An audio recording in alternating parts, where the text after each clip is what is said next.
Have you ever seen something drifting in your vision? A little worm shape or a clear blob that disappears when you look straight at it.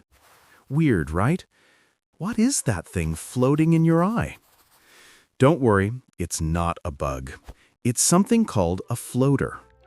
Floaters are tiny bits inside your eye, not outside it. They might be tiny clumps of tissue or protein. They move when your eyes move, and when you stop, they seem to bounce. That's because they float in the thick gel that fills your eyeball. When light enters your eye, these clumps cast small shadows on the retina, the part at the back that helps you see. That's what you're really noticing, the shadows. Floaters show up best when you look at bright, plain things, like a white wall, snow, or the sky. The brighter the light, the clearer they appear. But here's a twist. There's another strange sight you might notice that isn't a floater at all. Ever looked at a bright blue sky and seen tiny bright dots zipping around? Those are something else, called the blue field phenomenon.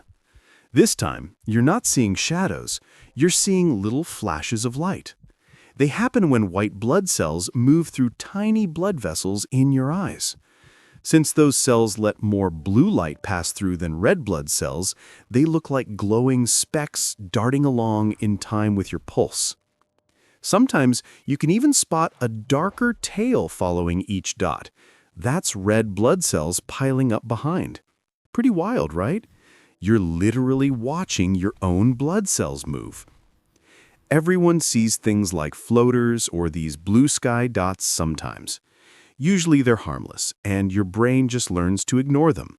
But if you suddenly notice a lot more floaters, or they start to block your vision, that's a sign to tell an eye doctor right away.